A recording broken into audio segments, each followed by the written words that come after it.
retrospect, the dots connect. Yes. They really do, right? But you can't see them connecting going forward. You can't. And especially when it comes to love, oh my gosh, you feel like you're in a hurry. I have clients turning 40, 42, 45. They want kids. It's like, I understand how hard that is.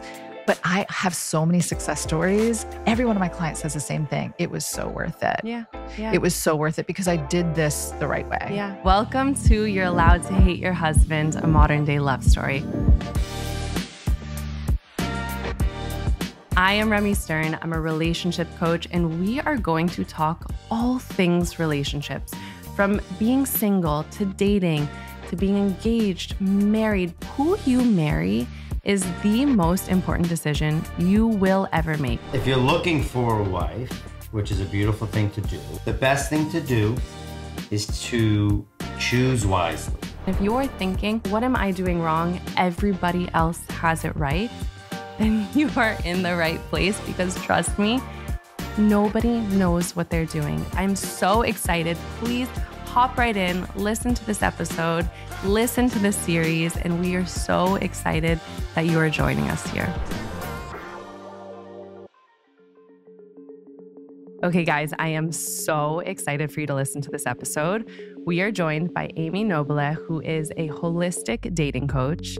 Amy and I have been talking for many, many years. She is someone I admire so much and look up to in this field. She is really brilliant. You might have actually heard her on some of the biggest podcasts. So I am so honored to have her here today.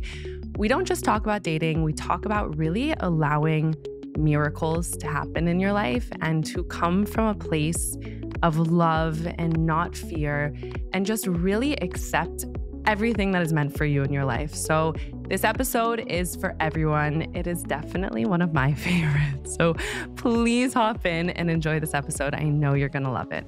I feel like this is a really long time coming. I can't believe we're sitting here. I know. How many years ago? It was probably 2-3 years ago that we had a lovely conversation. Mm-hmm. I wish I recorded it, because that could have probably been a podcast in itself. Probably. And I feel like we both share such a we're aligned spiritually.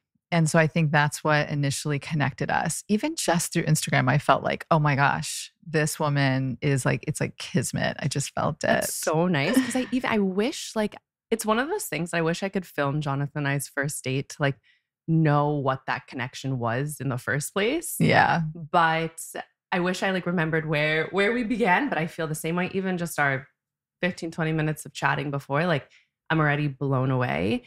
And, I know kind of what led me to this place where I feel very spiritual and in tune and, interested in all of this stuff. But what was it for you that got you here? Because you're a really, really, really, really cool person. Oh my gosh, thank you. Overly cool. What got you to be in this place? Actually, before we do that, yeah, of course, I want to tell everybody who you are. Yes. And will you just give everybody, before we get to how you got here, who you are, what you do, all the good stuff? Absolutely. My name is Amy Nobile Messing, my new married name. And because I'm newly married, which is proof of concept for what I do. So I am a holistic dating coach. And if you would have told me 10 years ago that I would be leaving my 20-year marriage with 2 pissed off preteens, I would be meeting the love of my life on Bumble, and then starting a company where I'm a holistic dating coach, which is the love of my life, I would have laughed hysterically. So this is I think my story is really about reinvention and how it's never too late. You can literally wake up and make a new choice on any given day, any minute, any hour. And I have chills just thinking about it. And it's really true. I mean, my clients come to me, they're ages 25 to 81, and they all say the same thing. Something must be wrong with me. I'm unlucky in love. I'm doing something wrong. And my answer is always the same. Nothing is inherently wrong with you at all. Your birthright is love. We are all born into love. And somewhere along the way, the door is really shut. And my job is to help open the doors again. And we're either operating from fear or love. And so a big part of my job is to sort of I'm like this spiritual detective, like figure out where someone's block is and then help them shift back over to love. It's really beautiful. And it's so funny because, I experienced divorce and kind of that rebirth of like, who are you after you thought your life was going to be one way? And I feel like that, let's say typically I'm speaking about my parents. So that's in your 50s, let's say. I work with women who are in their early, mid, late 20s, into 30s a bit. But it is the same rhetoric. It's a very similar, like, is there something wrong with me? And I felt this when I was dating. And I've read on the podcast before a journal of mine where it was a year before I met Jonathan. And I was sitting there, I'm like, there must be something wrong with me. I'm unlovable. I'm unworthy of love because of all of my hardships. That must mean that this is my destiny and I'm in big trouble, And what I hear a lot is like, women and men too, you work with men, I don't, so I don't hear a lot about it, but like feel very stuck because they've been dating a certain way for X amount of time. So they feel stuck in that role. And what I tend to do, and I'm assuming you, is to change who they think they are in that role. So to be like, no, you're not the one who's anxious and nervous and in fear all the time. You can be the one in love, the one who is coming from a place of love, but they feel so like discouraged. And again, I was one of the they at one point. So changing the story of being in fear of you're not worthy, you're not lovable. And maybe it's like not in your cards because so many people are so nervous that like, is it not going to happen for me? Yeah. And moving into a space of love. So how do you have people do that? How do you, because it's easier said than done, of course. Oh my gosh. Yeah. How do you coach people through moving from fear into that space of love? Yeah, well, it's such a good question. It starts with this really long intake form that I have. It's like 15 pages long. And I'm always like, it's not scary. It's designed very intentionally from like light to heavy and back around. And some of the questions, and this particularly speaks to women, but some of the questions are you a perfectionist? Are you a people pleaser? Do you feel like you perform on dates? We are, in fact, an epidemic of people pleasers, perfectionists, and performers. And we are steeped in this energy of, I need to achieve love. I need to chase it and I need to achieve it because so many of us grew up having to earn love. And it's really generational. I mean, I'm telling you, when people fill these out, it's like, it's the same story every time. And then I ask, what did you most want as a child that you never got? And most of the time, the answers sort of revolve around to be seen and heard, to be loved for who I am, to really, I mean, it all boils down to that. And so that's where we start. That's where we begin, is just the awareness around, did I grow up a certain way? Am I trying to just repeat these patterns? Where did my heart get broken? Because a lot of people will say, and my clients are all the same, super big rock stars in every part of their life. I'm sure the same for you. It's like unbelievable rock stars. And this is the only area that they're having a problem with. And they feel like I'm doing something wrong. It's right or wrong. How do I achieve? How do I get an A+ in this? And it's really unraveling a lot of those learnings, those limiting beliefs. So it begins with the awareness is the first part. I love it. I love it. I love it. And it's funny because my program is called Feel Love Now. And the idea is, so many women come to me and say, I want to find my person and I want to find them now, and Jonathan will always say, you don't want Mr. Right now, because if you take Mr. Right now, you might get the scraps. Like you want the full cake.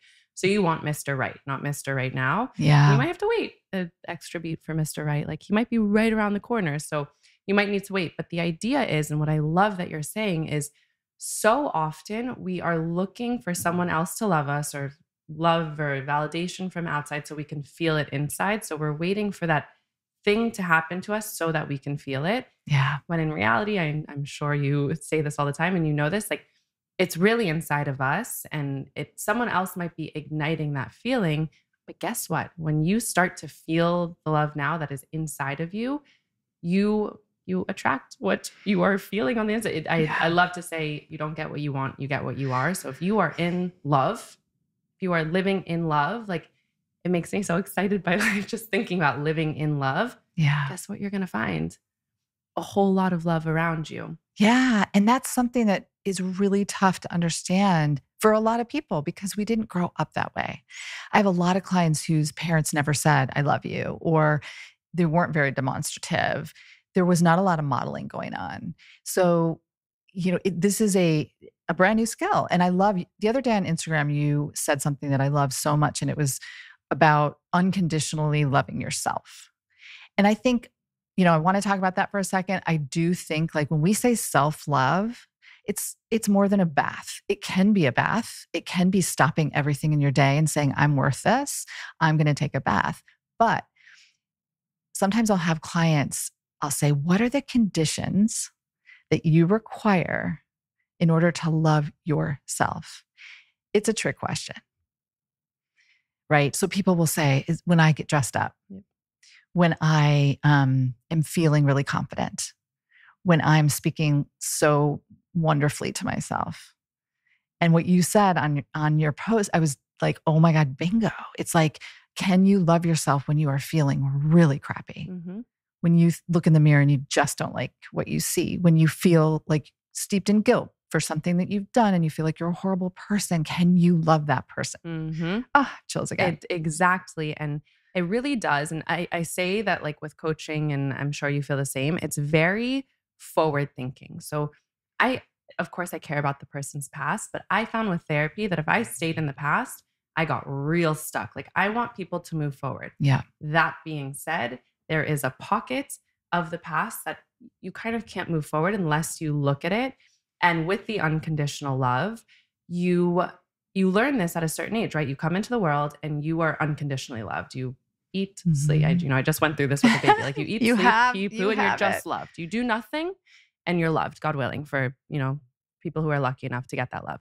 Then over time you learn, and I even experienced this, like if my daughter screams and throws a tantrum, I want to be like, no, like, what are you doing? Of course, like there's that initial reaction. It's very hard to parent perfectly, I guess. Oh my gosh. But you are taught as a young kid, when I do this, I'm more loved. Mm-hmm. So I'm going to do a whole lot more of this. When I behave, when I'm smiley and nice and helping, like say I am the loved. right thing. Exactly. Probably look a certain way. And then when I am this way, I don't experience as much love. So maybe I'm going to turn off that as much as I can, turn on this, and that must be when I'm loved. And like you're saying, these conditions are built on your love.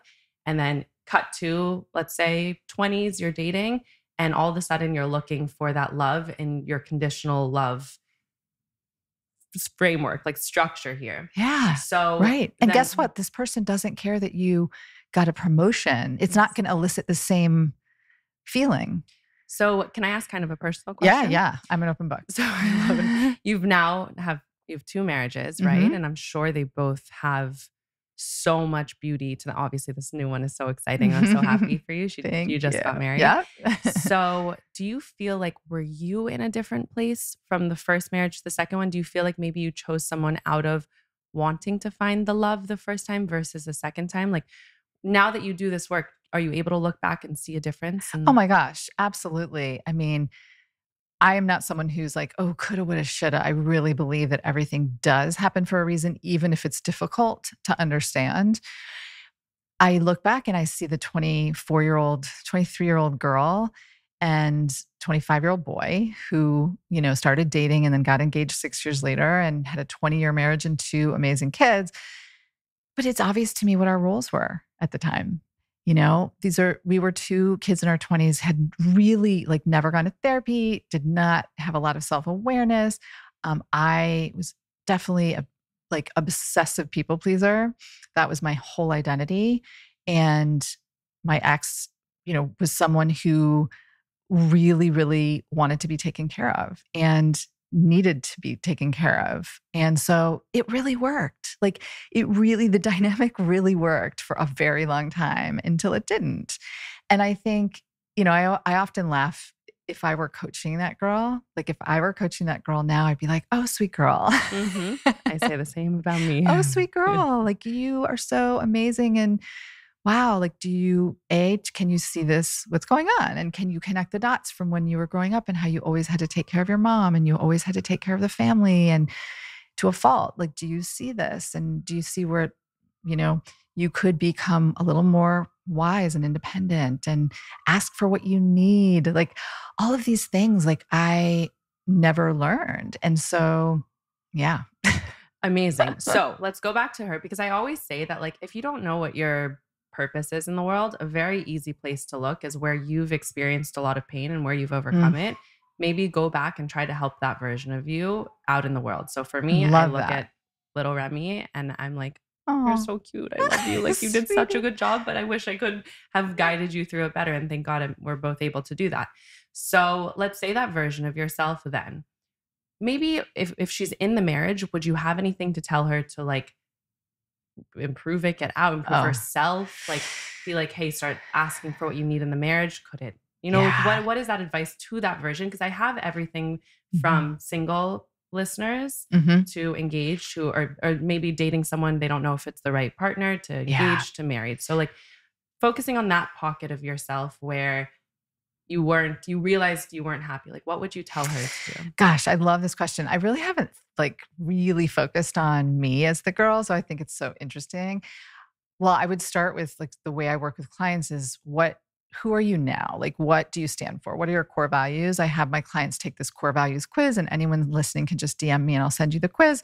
And it's so fascinating. It takes like 5 minutes to do. And you think you know what you stand for, but then it spits back in order of importance. Like, what is it? Humor? Is it like family? Is it, for me, it's gratitude is number 1, humor is number 2, I think family 3, and love 4.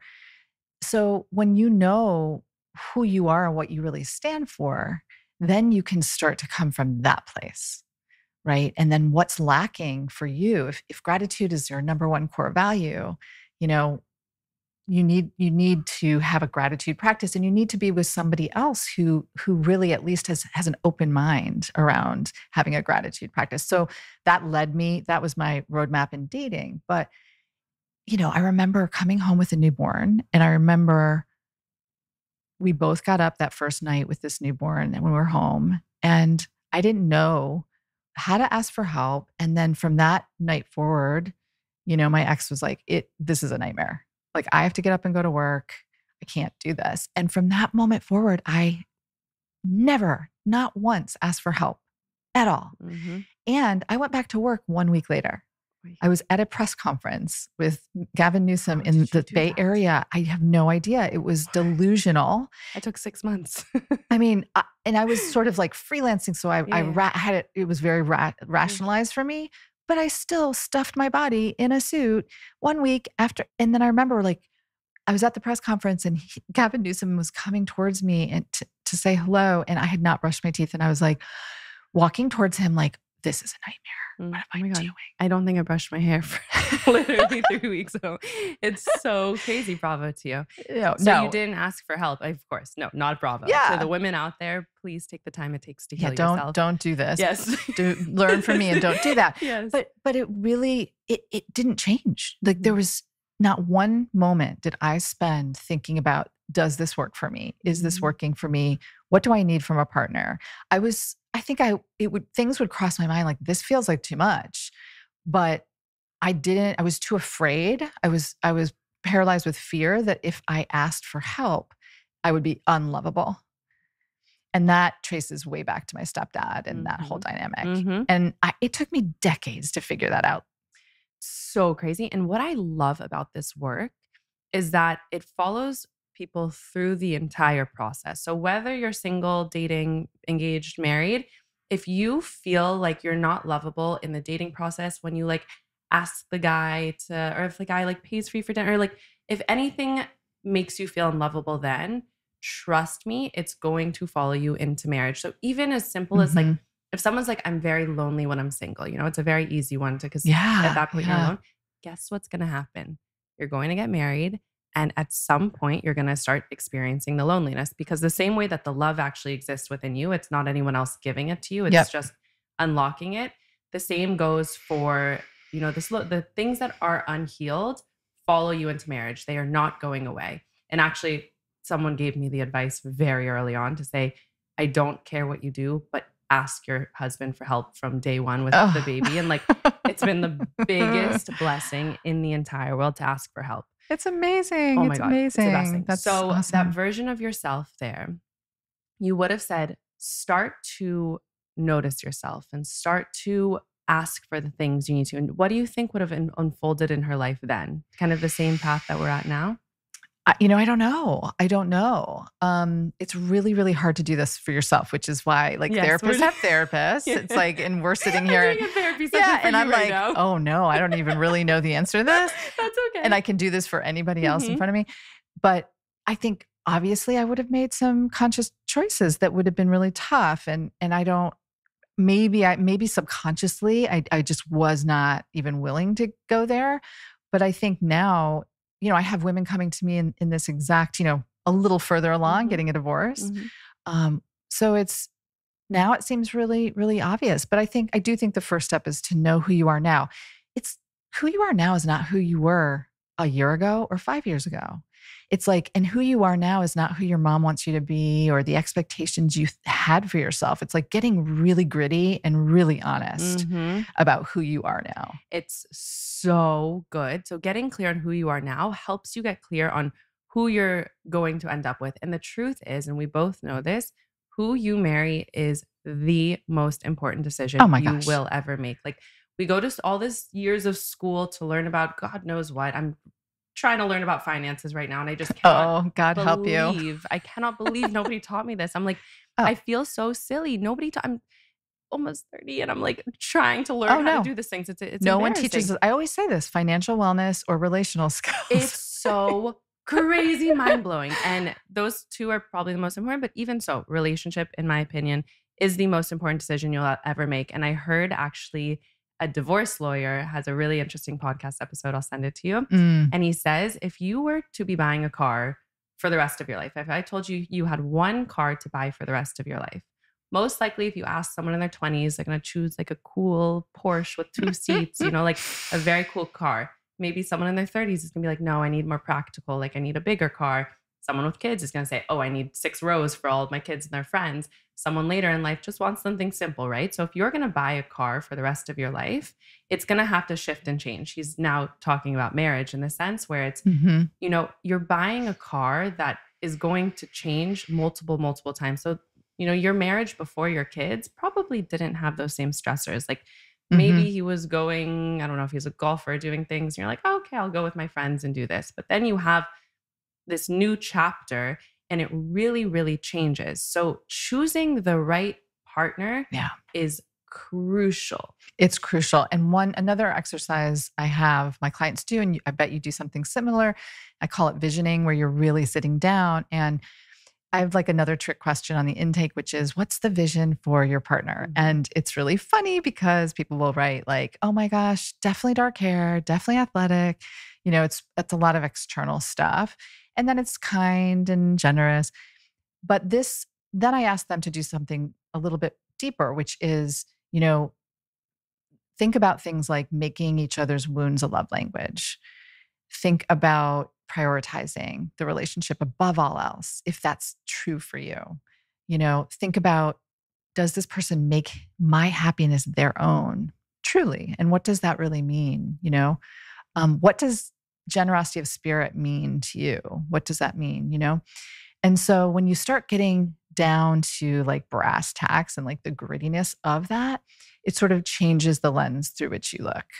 So cool. Because also what I find is that people are dating not knowing anything, right? So they're like, oh, do I like sitting next to him? And do I feel good when I'm with him? And does he like me? Does he and do we like each other? And do we like similar things? And like, unfortunately, that is not a ground for a strong marriage. The things that you're saying, which are the love language around the wounds and how can you support each other through this? This is what is a grounds for a very strong marriage. And the issue is our dating culture might be a little too casual to set us up for success in marriage. And I agree completely. And there's a beauty and also maybe a curse in the dating apps. If you don't know how to use them, I think they're a huge curse, to be honest.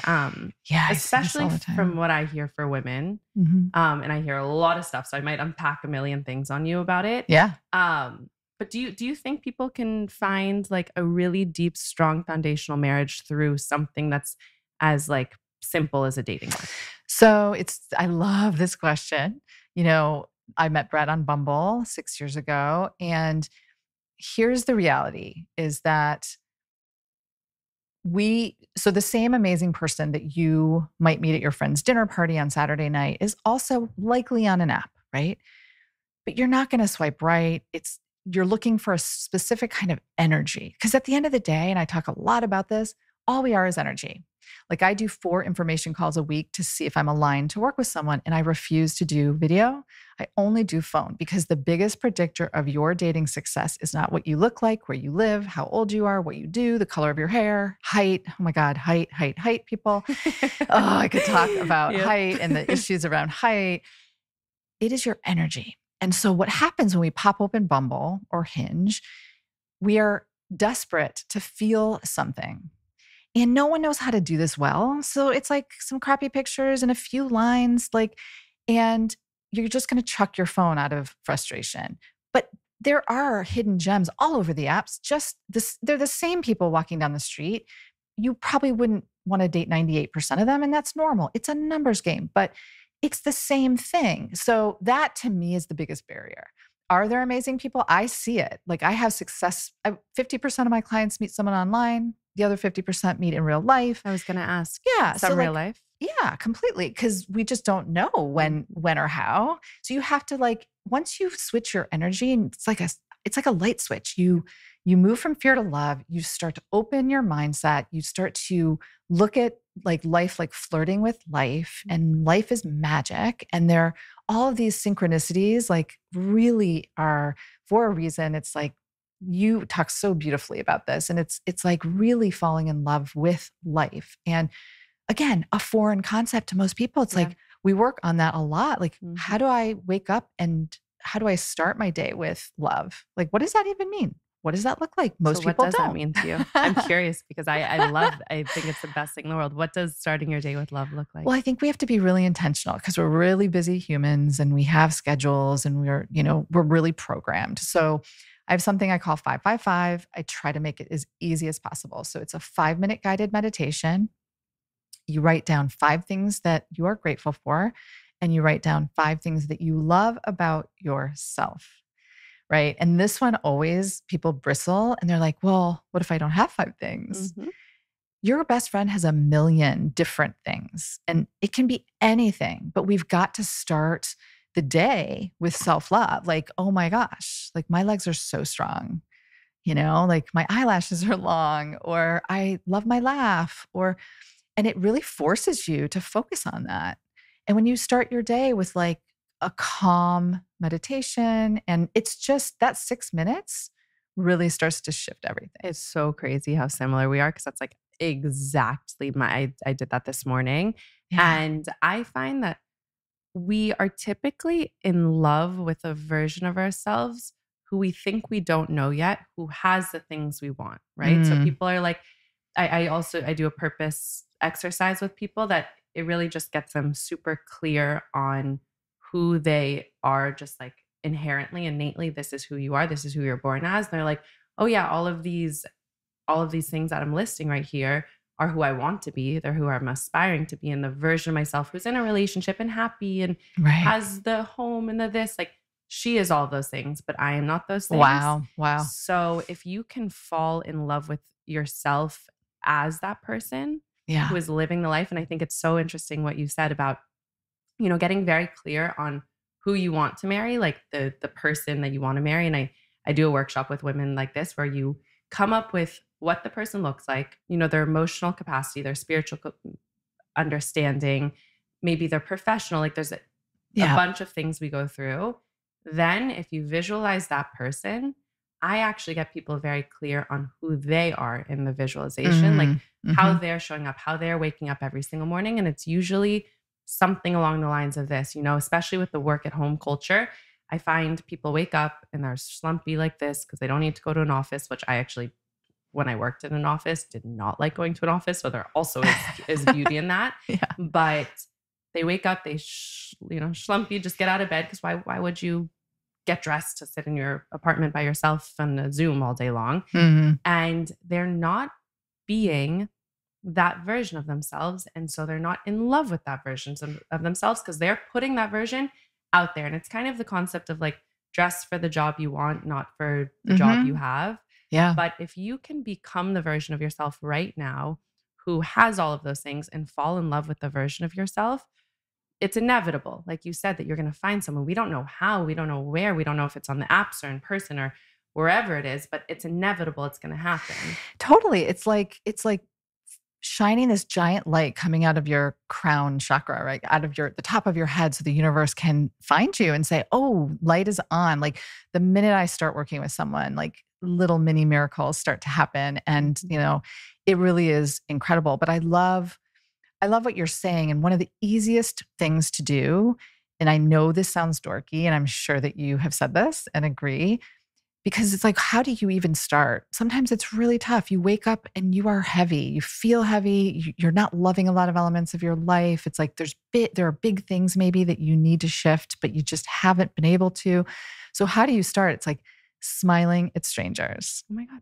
That's my favorite advice ever. It's just smile. It's just smile. And by the way, it's not, when you're not in a great mood, it's not the easiest thing in the world. I consistently tell myself, oh gosh, remember this, to do it. And the minute you just start, even if it's a half smile and you make some eye contact, and it's that connectivity, it's the light just starts to go on just a little bit. And if you do that consistently, it really does shift your energy. And it's so attractive. Walking into a room, and for me, when I'm speaking with women, seeing a woman who is smiling and laughing and chatting, that is so attractive versus I also think it has a lot to do with physiology, and I'm not perfect at this, but when your heart is closed and you're here and you're on your phone, there's just a different energy. And I love, even for myself, to practice okay, today I'm going to walk in the streets. I'm putting my shoulders way far back and I'm shining my heart and I'm smiling and I'm going to look people in the eyes. And it seems so weird, but people literally think you're some famous person walking through the streets because you hold so much energetic space. Oh my gosh, you're magnetic. You become magnetic. I remember the other day I was having a day, and I walked into CVS to grab some stuff, and the cashier, her hair was so amazing. And I just remembered, and I stood up and I smiled at her. I'm like, your hair is making my day. That's and so she was like, thank you so much. She's like, that is really awesome. Thank you. No one ever.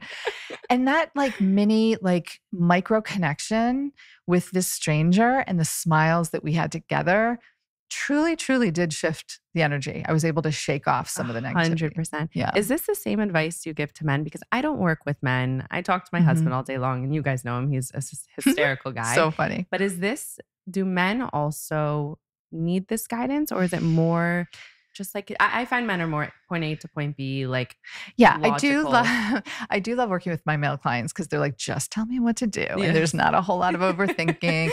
But it's interesting. Obviously, it's case by case, not as much. I think, a little bit less of the confidence building. I think with men, interestingly, I sort of have these mini courses that mini modules, and chivalry is a big one. Oh, wow. Chivalry is a really big one, especially for my younger, my male clients in their 20s and 30s, even early 40s. Chivalry has sort of gotten lost a little bit along the way. So if you are my male client, you are buying flowers for every single first date.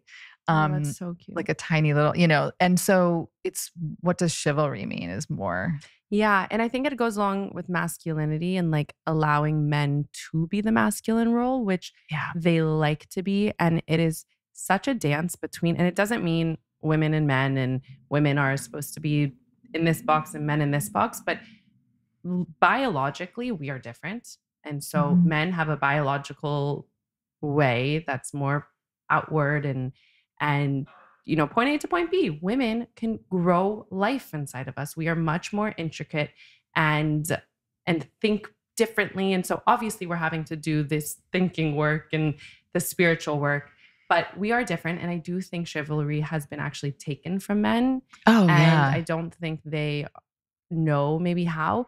Do you think in a dating app world, because I know that there's that type of idea of like the guy comes up to the girl and says, you look beautiful. And they start talking and it's romantic and cute. And like, we all have this idea in our heads from pre-dating app times. Yeah.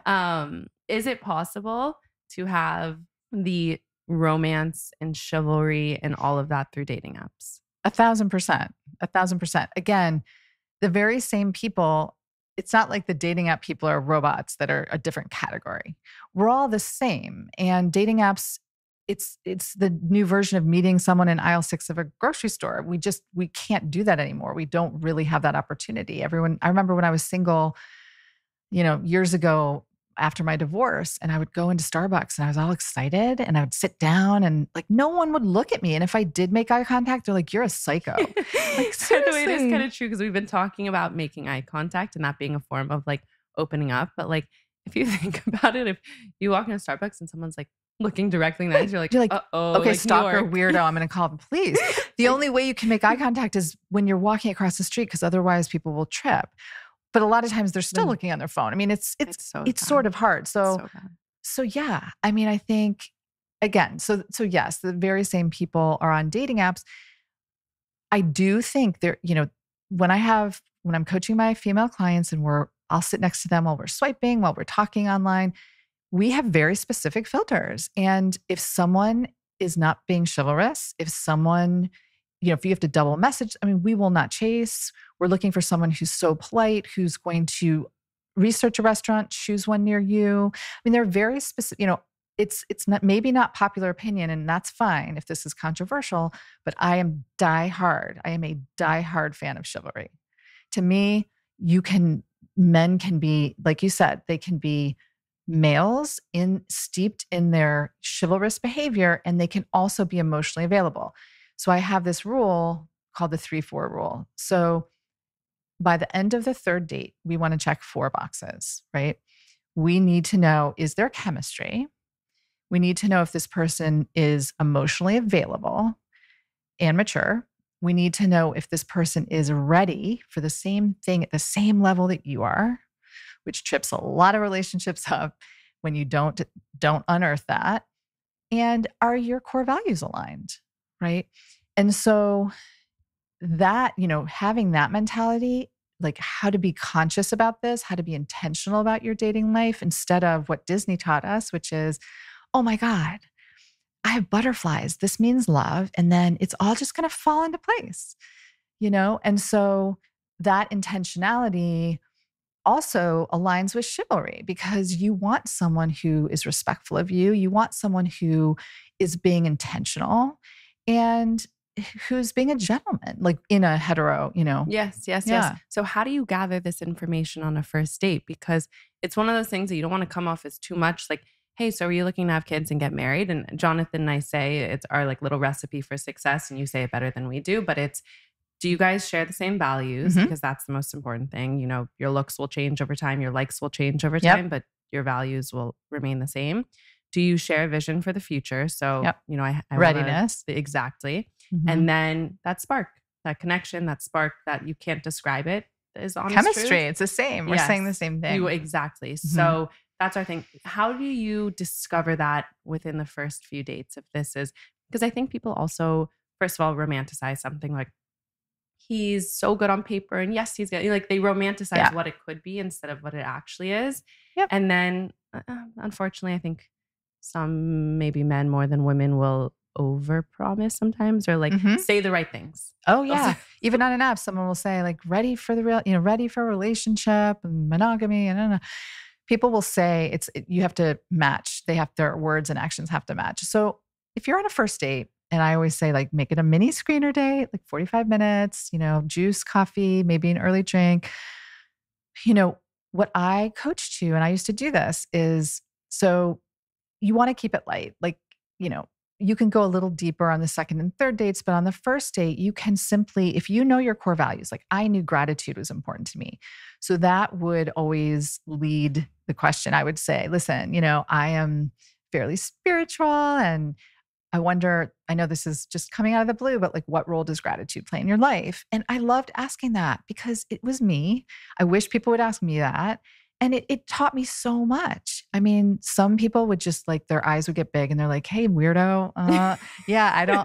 Looking at their clock, yeah. Can I leave yet? They're like, oh my God. And then all I was looking for was just someone's eyes to get a little bit big, like, ooh, good question. Yeah. Even if they didn't have a gratitude I think practice. People are so scared of rejection. And I fell into this. And the moment that I wasn't scared of rejection was obviously when I met Jonathan. Mm-hmm. But they're so scared that like someone's going to think it's weird that you like gratitude. They're sitting there and they're like, you know what? Maybe let me like fit into the mold of somebody who I think this person would like. Maybe he's a sports dude. So you're like mirroring and matching him. Like, yes. Oh, I love that. Yes. It's funny. It's a Jewish concept. And there's some truth to it. Like, of course, Jonathan, we crack up that he used to like watch basketball in bed till whatever time. And I'm like, no, don't worry. Like you can have the noise on loud. You can like have the TV on. I'll just like curl up and go to bed. Now, if I'm like trying to go to bed at 9 p.m., he'll come in and like move one thing. I'm like, be quiet. Don't put the TV on here. Like, so the Jewish concept is that you date Leah, but you're going to marry Rachel. I'll get the correct facts on this.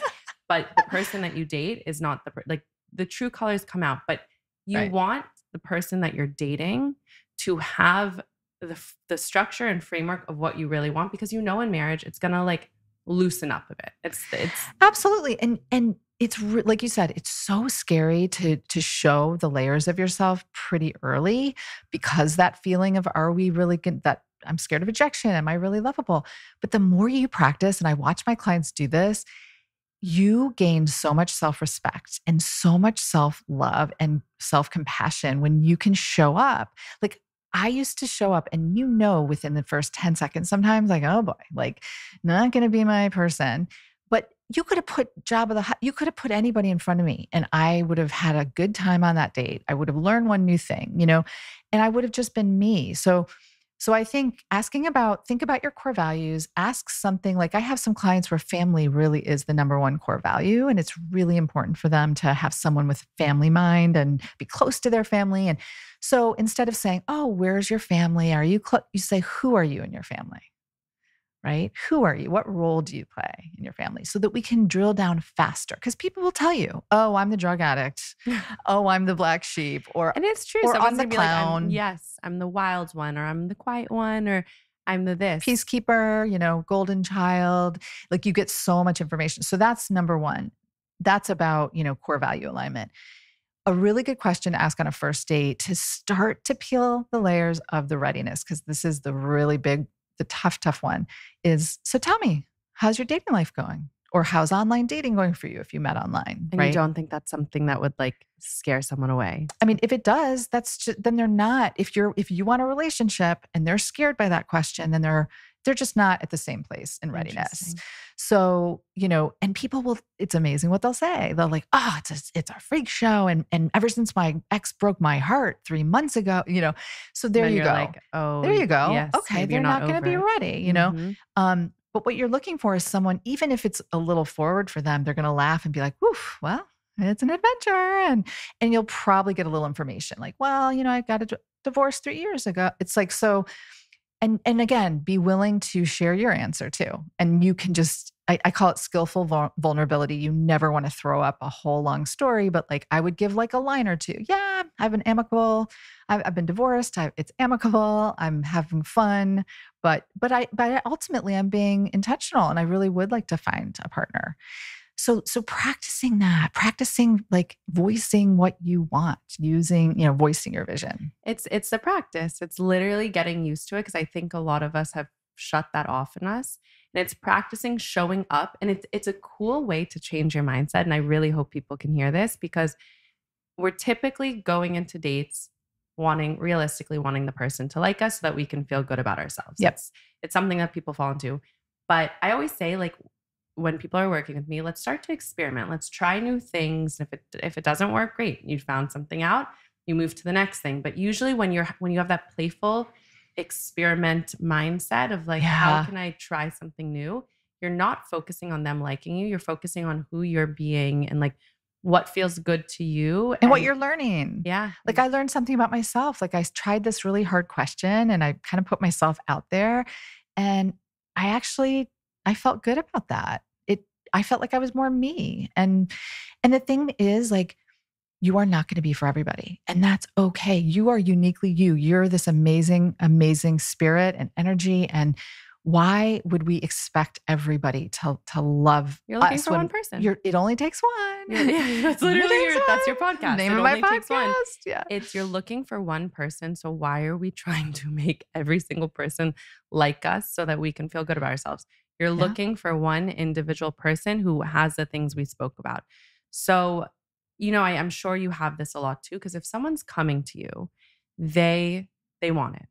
They really want it, right? They really want it. And when you really want something, it's hard to tell someone to be like, oh no, but don't, like you want it, just but not chill too out. much. Yeah, like relax, it's okay. And of course, that's actually a huge part of it. And Jonathan will always say, if someone comes to him and just like friends, because he doesn't get the luxury of doing it as a business, but someone will come to him and say, I want to find my person so badly. He's like, great, go do everything that's not looking for this person. Like go fill up all of your other cups. If it's, are you working out enough? Are you for your own happiness? Are you doing any giving back opportunities or hobbies or friend stuff or traveling, or go do everything else so that your mind isn't suffocating this area of your life. Yeah. So it's that idea of honestly feeling a little desperate, and we all have it in some area of our lives. But what is kind of the advice you give to somebody if they want it so badly that they're maybe teetering on the place of desperate? It's so easy to feel that way. I get that, especially my clients, and I'm sure you see this like in their 30s and they've frozen their eggs and they're everybody around them has found love. They're going to a gazillion weddings and bridal shower. It's like, I get it. I get that. And it is really tough to hear. It is crucial though. I describe it like, and again, this is my woo-ness and spirituality, but we have this direct line, like from our crown chakra at the top of our head. Like I envision it like a tube of light straight up to the universe. And you want that to be clear and free and flowing. And that's when you're at your very best. That's when you're vibrating really high.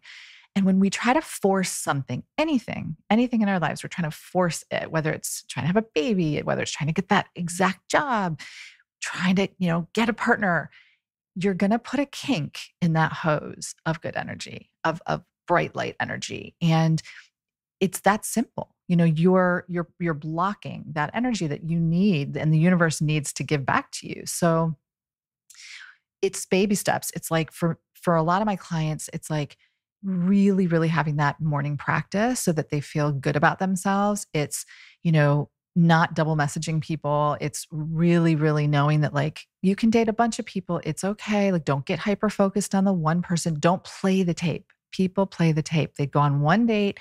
They've literally created this whole vision for their lives together. Like name the kids. Like I get that it's easy to do that, but keeping yourself in balance, like spiritually and just emotionally in balance, and knowing that, I love this Steve Jobs quote. It's like, in retrospect, the dots connect. Yes. They really do, right? Yes. Is that your favorite? I love it. But you can't see them connecting going forward. You can't. And especially when it comes to love, oh my gosh, you feel like you're in a hurry. I have clients turning 40, 42, 45. They want kids. It's like, I understand how hard that is. But I have so many success stories, and every one of my clients says the same thing. It was so worth it. Yeah. It was so worth it because I did this the right way. Yeah. And it's like a blink of an eye, it's a funny thing of like when they find their person, you like forget about all those years you were like so upset about it. And it's such a shame for those years because those years have so much potential to be very enjoyable and really fun. And like, for example, even at this stage in my life, there's something that I'm working towards, and there's some physical manifestation that I want in my life, right? Like one thing. And if I'm sitting here being like, well, I don't have it right now, I don't have that thing right now, so I'm going to be upset until I get it. Yeah. I'm ruining these days when like, if you know in your deepest heart, in your deepest soul, that you're getting it, there would be no point of being upset that you don't have it right now. You would just be excited to get it. Yeah. And it's that faith. It's having the faith in the unknown, right? And this is where it gets really tricky and this is getting into like the manifesting realm. The trick is to have the faith in the thing, have faith in the universe that you will have that thing, while at the same time knowing that no matter what, you would be okay if you didn't have it. Mm-hmm. So sometimes I will have clients do this exercise that results in a lot of tears, which is imagine your life without the thing that you want. And how would you fill your life with joy and with gratitude and with purpose? It's a hard one, but probably it's so really, powerful. really hard. And yes, I've really, a lot of my clients have struggled through it, but it's that point of release when you release the desperate need for it and you want it and you'd be okay if you don't get it, but you still really want it. That's when the magic sort of happens. Yeah. You know what's funny about that? One of my least favorite things ever when I was single is when people would say, when you least expect it, that's when it's going to happen. Like I'd be like, okay, I want it. Yeah. So I'm supposed to not want it to get it because I want it. So it just made no sense to me. It's so frustrating to hear. And the irony is that the minute I decided, I was in a place in my life that I was very low, and I was like, why do I want to meet my person when I feel this low? Like I don't want him to see me hoping to meet someone when I walk in a place. Like I want to walk in the door with my hair flowing and my shoulders back, and him to be like, who is that? She is my wife. Bring her over to me right now. Yes. Not exactly how it happened. It was a little more It never does. It never does. He found a picture of me and stalked me and then tried to set it, and then got someone to set it up. So not quite that same way, but I love it. Something showed through the pictures, as to dating apps. But it was at a point in my life that I said, I'm not dating right now. Like I don't want this to be part of my life until I fill up the other parts of my life. And that's what you're saying. Like almost, and it's so hard, like, but almost delete this portion of your life right now and imagine if it were deleted. Mm-hmm. And you're not saying it's going to be deleted. You're saying the exact opposite. But I deleted dating from my life. Mm-hmm. I said, I do not want this right now. Which all you have is right now. So that's talking about that moment. And that allows for everything else, like a garden, to like flourish over there. And then when you give that thing space, it comes out of nowhere. And in the end of the day, it's true. When you least expect it, it happens. It's true. It's true. And it really is, frustrating here, but sometimes it just takes that break. It just takes that. And by the way, when I say my dating break, it was exactly 6 weeks from the day I said, guys, I'm not going on any more dates. I met Jonathan. This was November 20. It was right around Thanksgiving. Wow. I met Jonathan January 15th. So it was an exact 6-week long break. Didn't last that long. But I love that. Yeah, I love that. And it also can take, I've had clients where we kind of finish our work together and they're like, all right, I've got my roadmap. I'm good. Like I feel great. Mm-hmm. It's just a matter of time. And it can be 18 months later. But the success stories come. Yeah. So if there's kind of two last things that I want to look at. The first one is being on dating apps and the first dates, getting on first dates, right? Like there's kind of two hurdles, I would say, in this process. The first one is getting on the date. And like you said, like having this beautiful light up into the universe and God, whatever you want to say it, but like that open channel for miracles to happen. Yeah. And what I find is specifically with dating apps mainly is that there's so many frustrations around them of having too many matches, the guy starting conversations, then not following up, because also it's so funny. I'll speak to someone. They're like, I have 3 dates this week and I have all these guys that I'm talking to, but I can't schedule them in until 3 weeks from now. Cause like my calendar's, because it's overstimulated, or there's a dry season and you're not getting any good matches. And like, just that breaking through that first barrier is really, really tough. And then my next question is going to be about the next barrier of like ending up with the guy who won't commit or not liking the guys who will type of vibes, like that next one. But for the first barrier, like what would you say is the way to overcome that challenge? Yeah, I think that's a great question. So to be clear, it's different. I work with people all over the country and primarily it's Bumble and Hinge. So if anyone's listening and they're like, which apps? I don't care how old you are or where you live, it's Bumble and Hinge. Most people only choose one or the other and they'll flip flop. So if you're on both, you have a really good chance at meeting some people. But it's different depending on where you are. And it can be a horribly dry season. It can be a dry year. So you don't always have that problem. But if you are on the apps and you're juggling, it's like, you just know that, first of all, don't become obsessive about it. It's like, they're designed to be like video games. They're designed to suck you in at, every moment of your day. I think people grossly underestimate what it does take. It's probably about an hour in increments of like 15 minutes per day if you have an overflow of like people in your queue. But just know what your capacity is. Like, it's fine. Like, you don't just whatever you need a break, and you should take frequent breaks. You need a break when your internal voice is like, oh my God, I can't look at these people. Who are they? Why are they? No, like your internal, like I would spring out of bed at 15 minutes in the morning. I'd swipe and be like, oh boy, what's going on? Who's coming at me? And it was like, okay, like it's a free country. I'm going to see a ton that are like, no, thank you. But I made sure that the minute my internal voice said like, oh my God, I can't believe this. Like nope, put it down. This is not serving me. This is not a good energy. Like, and then maybe 3 days later or a week later or whatever, you need to be coming at it with levity. And if you're overscheduled, fine, don't worry about it. Just do what you can. And you can't miss what's meant for you. That's the thing. Like, I have this all the time with my clients will say like, but if I don't swipe every minute, it's like, no. You cannot believe the stories I have. I'm sure you do too, where, oh my gosh, it took 3 different apps for them to finally, they saw each other, didn't work. One person wasn't ready. Oh my God. Then boom, on the league. Yep.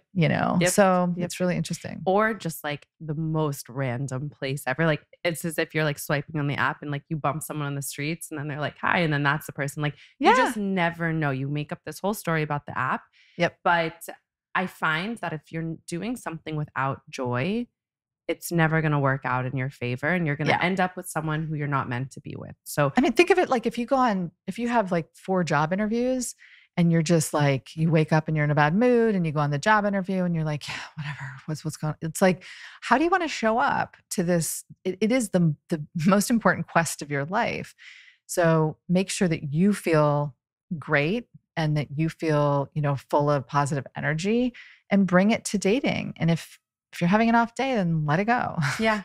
And I think those off days are days to give yourself that self-love. And I know it's not about the bath, but it's like, you don't want to come from a place of emptiness and lack. You want to come from a place of wholeness and fullness. And it's okay to want a relationship. It's good. You should want a relationship, and you should admit it every single day. I want a relationship, but from a place of excitement and wholeness and fullness. So then entering the stage where, say, like, either you're with talking to a few guys and they're all the type who aren't going to commit per se, or you kind of end up always choosing the guy who won't commit. Yeah. What's your advice to that person who's dating and wants someone to commit? I see this a lot. And so if you know that you have a pattern of like, God, I don't know what's going on. The last like 2 or 3 relationships ended up where they just couldn't commit. And then even in my dating life, I keep attracting them. I don't know what's going on. I hear this so much. So fear attracts fear and love attracts love. So, someone who can't commit, it's fear. There's something inside that's going on coming from a place of fear. So the question to ask is, where am I coming from fear? Because like attracts like. So if you keep attracting a non-committal person, there is something I know for a fact because I see it. I'm like the spiritual detective where I can kind of go in and figure out where it's coming from. It's always the case. And you might say, I'm like ready. You can feel ready and hold fear. So it's really good to like go on, do some exploration. It's like, oh yeah, you know what? My parents' divorce really is still sticking with me. And I'm just like, there's this 5% of me. It's like, oh, is this going to happen to me? And I'm a little paralyzed. That's going to attract someone who's non-committal. So So once you're even just aware of that, it's amazing. You can unblock yourself, and it's scary, but you step into that next level where it's like, I'm going to take a leap of faith. It's so cool. And this is why I love this work so much, and specifically in relationships. And it's funny, before we started filming, we were talking about New York City, and you said every single person in their 20s, like it should be a requirement, move to New York City, because New York City is almost like this mirror in front of you that anything you're feeling on the inside is going to be shot back at you, because any day you're like a little bit anxious. I grew up in LA, and like if I had like a secret anxiety deep down inside, I would get in my car and I'd turn on music, and I was like in my little You could shake bubble. it off by yourself. Exactly. And by myself. And then I show up here, like you're constantly like surrounded by a bubble of protecting you. All of a sudden you're in New York, you have a little anxiety, then you hear this siren and someone bumps you, and then a car honks at you. It's and so then you're true. working, and like it just bubbles everything up, which is really good. And I find that in relationships as well. I actually think Tony Robbins says this, relationships and money, finances, whatever you're feeling inside of you or whatever you're doing, those two things are just going to emphasize them. So if you're feeling lonely, if you're feeling depressed, if you're feeling fear, when you meet someone, you're going to start to feel more fear. Actually, you're going to at points going to start to feel more lonely. But if you're feeling happy, joyful, loving, all of these things, the relationship, yes, will emphasize those, because it should add to your life. So it's exciting that it's going to add to your life. Same goes with finances. If you're the type of person who gives money to charities, if you give at this amount, when you get more money, you're going to give at this big amount. Or if you're the type of person who doesn't, you're going to just do it less. So whatever you're feeling inside is going to be what you attract. And if you notice that you're attracting a certain thing over and over again, this is such a fun opportunity to go do this work and to go inside.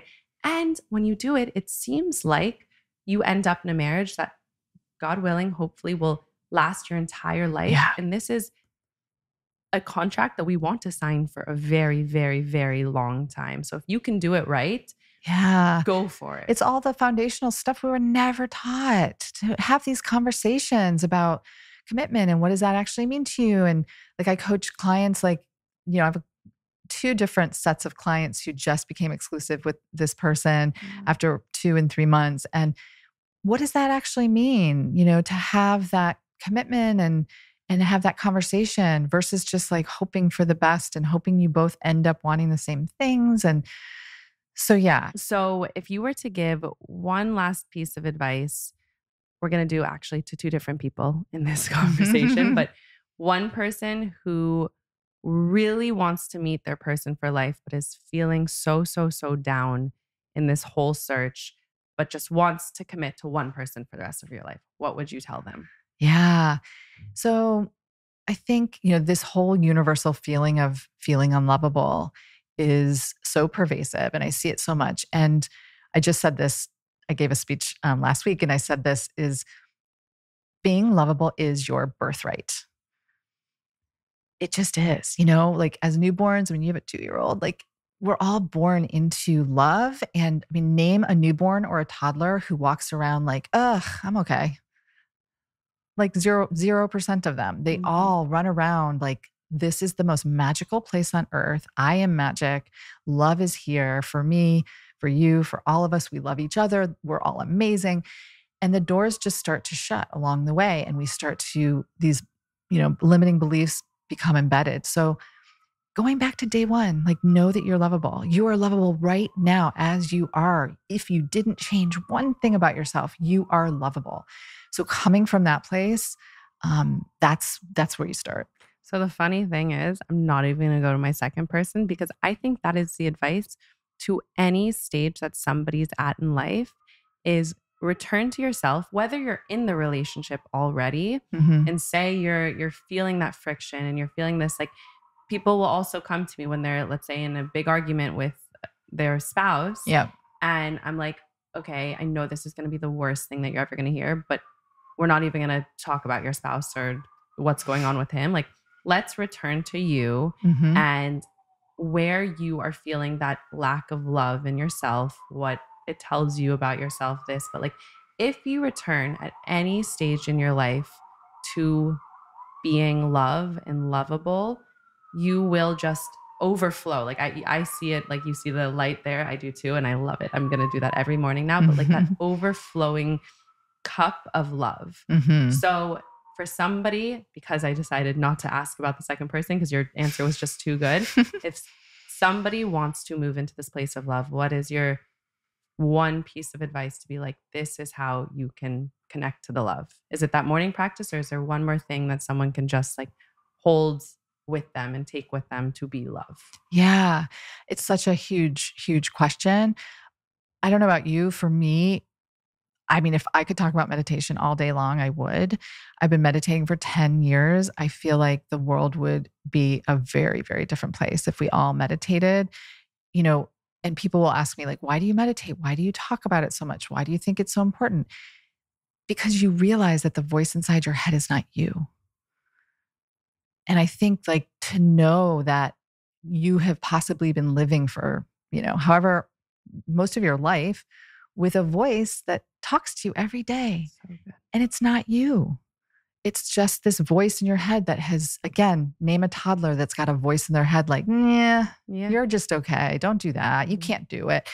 So we start to develop this voice. And I swear, when I started meditating, it became so clear to me that like I am getting in my own way every day. Oh my God. It's so good. It's so true. I don't know if you experience this because I do meditate as well. Mm-hmm. And I say like that voice doesn't go away. Like it's not going to go away. We talk to ourselves more than we talk to anyone else. But what meditation does is like, first of all, mine's a lot quieter. Like I have to say, I'm not trying to sit here and be in like a high and lofty voice, but like it really just is a quieter voice in my head. And I say that it's like, it's in the passenger seat of my car. Sure, it's still in the car, but like I'm driving the car. That voice that is completely irrational and I do not want in control of my car, it is now in the passenger seat. So yes, to meditate, if it's every day, if it's quickly, your meditation that you do with your clients is 5 minutes. Like people don't even, they're like, oh, I've got to go for an hour to the top of the mountain. No. Well, and everyone says this, oh, I'm bad at it. Yeah. Because again, we're so achievement based. Yeah. It's not about that. Yes, you're going to have a million thoughts. Like I meditate 30 minutes in the morning, 30 minutes in the afternoon, and before bed. And for a lot of that time, it's my grocery list, it's da-da-da, and then I'll kind of come back to my breath again. And if you're not thinking, you're dead. So the bottom line is, so you're not going to, I remember when I first started meditating the first month, it was the reverse. Like I was agitated. I was buzzing with anxiety because years of stuff from my subconscious was like pouring out of me.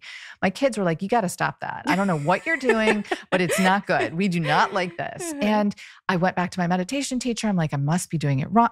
So no one tells you that. So like when you first start meditating, it might bring up a lot of anxiety. But if you stick to it every day for a month and you keep going, you realize you're less reactive. You realize your mood is better. People like you're happier for no reason. So it's not going to be this light switch, but that now I'm just foaming at the mouth. No, but it's true. And I like to say, because like there will be times where, yes, if I'm going to bed later because of X, Y, and Z, and I have to wake up early to get my daughter, like there will be a week or two, let's say, that like it just doesn't happen. Yep. And there will be a long time that it does. But what happens to me at the end of that 2 weeks, I kind of like it sometimes because I say it's as if like, imagine you didn't clean your house for your entire life. Like think about all of the dust, the gross things that would come up. And then if you finally went in to clean every single corner, you're going to find some crap. Like you're going to find some stuff you maybe don't want to see. Yep. But you're going to get rid of it and it's going to take time. So when I take like a 2-week hiatus from my meditations, I get the best deep clean ever. And yes, like it's not, the whole thing isn't as enjoyable, but like I get to go in all the corners and there's some dust and there's some dirt and like it's fun to go through them, but it's just better to live in a clean house that you can think clearly and there's clarity and brightness for this idea that we're. Yeah. Sorry to interrupt you. And it's like, you really can distinguish that voice and you can dim it. Like this is so nerdy, but like, in The Devil Wears Prada, Meryl Streep's character, and you know how Miranda, she like says like, that's all. Like she like dismissed, that's all. That's my voice. So that every time I hear it, like maybe I'm looking in the mirror and I'm like, ooh, those jeans. She'll pop up and go, that's all. Like that is so good. And I have like my voices in my head too. And people that are going to think that's so crazy, but like I'll chat with myself kind of like you chatted with yourself when you're young. Like I always joke I was in Colorado this year skiing, and all of a sudden I noticed there was like two voices in my head, and one was like, "You go, girl, you're doing so well," and the other one's like, "I'm cold and I want to go home," and like they were like chatting, and then I start laughing as I'm skiing, and like it was just funny. Just laughing at the voices. Oh my God, do you want to crack up? I came in here today gonna ask about what you do about appearances on apps, what you do about the first date, what are the first questions, and here we are talking about the voices in our head. That's my favorite. I love it. But it's so good, and it really, doing this work and Amy's work will change your entire dating process, your entire life, honestly. First of all, like it is the most important decision you will ever make, but at any stage in your life, to do this work is completely transformative. So please tell everybody where they can find you, kind of what the steps are in order to get this amazing juiciness, this awesomeness that you can give to people. Yeah, thank you so much. There's just one, I've made it really simple. So my website, loveamy.co. It's got my cell phone. It's got like, just if you want to just tell me more about you, if you're interested in working together, whatever it is, it's all there. Amazing. I love it. Yeah, everyone go do it. Enjoy. You're the best. We're like soul sisters. Thank you so much for listening to this episode. We hope you liked it as much as we did. Now go send it to someone who needs to hear it, because we know that dating, relationships, marriage can be tough, but we want to make it less tough. And remember, you're allowed to hate your husband. Whatever you're feeling is allowed. So go send it to a friend, to your sister, your brother, maybe your boyfriend, a husband, whoever needs to hear this, send it to them. And while you're at it, click the follow button, click the review button. Always feel free to reach out if you have any questions, and we're so excited to see you in our next episode.